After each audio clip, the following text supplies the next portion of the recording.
Well, this is Charlotte and a horse Nettis, and he's only 6 years old, and they're currently competing at B90 and affiliated show jumping.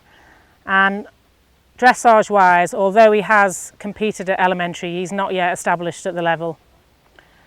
Now he stands just over 17 hands high, and as you can see, Charlotte is a small lightweight rider, so she really needs to have him obedient and reacting to her aids.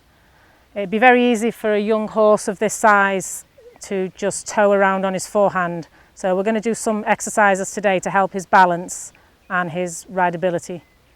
So if you're ready, Charlotte. So again, even in the canter, it's just at this point about loosening. You're not really putting him in too much of a frame. And we're just thinking about keeping the rhythm as well.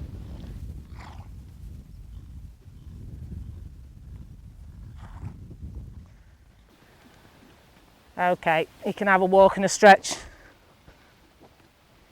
Think about then getting him a bit sharper off the leg now, in a way that doesn't make you work too hard. And when you start asking him to do things, I've just noticed that your lower leg starts to come back a bit, Charlotte. Now, if you just stand there a sec, your leg is at its most effective when you can use it right at the girth there. That's its most effective point. So the second you start doing this, they start getting a bit numb and a bit dead. It's more effective at the girth. So that's where you want to try and just keep that relaxation in your knee, and that way your leg will just stay on at the girth. So what we'll do, we'll ride a serpentine in trot. And probably we'll just do a nice big 3-loop one. We won't do 4 loops, that'll be a bit sharp for him.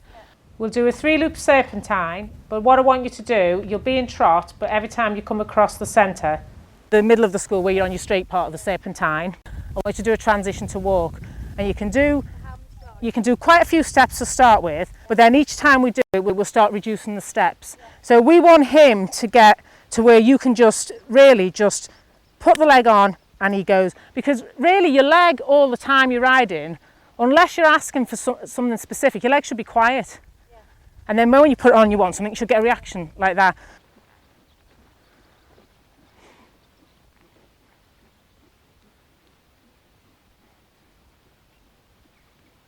And stay tall in both transitions, up and down. That's better, that's it, good, that's it. Just keep repeating that serpentine both ways. Just ride the outside as you turn as well. You just lost him a bit through that outside shoulder on that turn. That's it. So again, when you turn down that line, you don't even want to be thinking about leg yield to start with. You want to just get your straight line, because sometimes people are in a bit too much of a hurry to start the leg yield. So you want to get the horse straight first. So even though in a leg yield, they are supposed to be bent around your inside leg and slightly bent to the inside. If people bend them to the inside, they kind of forget about the outside and then they lose them through the shoulder. So I want you to think of having his head and neck almost a bit straighter. Don't worry too much about having him bent. Just think of having his head and neck more straight and just let the movement do the work. So just think about your straight line to start with. Think straight, straight, straight. And that's good. And when you're ready from there, that's nice, good. And we'll go rising and give him a pat, that was good. Okay, you can go rising. I just want you to canter a circle in this corner first of all. So you're doing the opposite of the medium canter to start with. You're really going to ride him up in a shorter, bouncier canter. Think your show jumping canter going into your fence. So you're just riding him up, stay on the circle. You really ride him up into your hand. So you can, every now and again on the circle, just flex him on that inside rein and then soften your hand, just to get him a little bit lighter. Okay, so next time, go at medium canter. So when you think, you don't hammer your medium canter the second you're coming out of the corner. Let yourself get out of the corner, and then just ride 3 or 4 strides. Obviously you haven't the full arena, so you just judge yourself where you need to bring him back. So try not lose the outline, just the same outline. Good, good, well done. So before we even canter, let's just really get that nice now. That's much, God, the shoulder in has had now such an effect on the frame. Yeah. Right, this time you're going to do it without drawing your heels up. So open your knee. That's better already.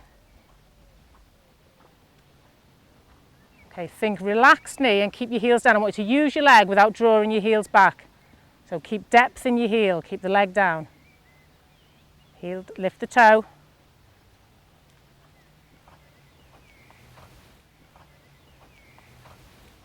The canter's more uphill just from them couple of transitions. You can feel him just coming up. But the trot and the canter is much, much better. Okay, start working him long and low now. Let him start winding down. He loves long and low. Good boy.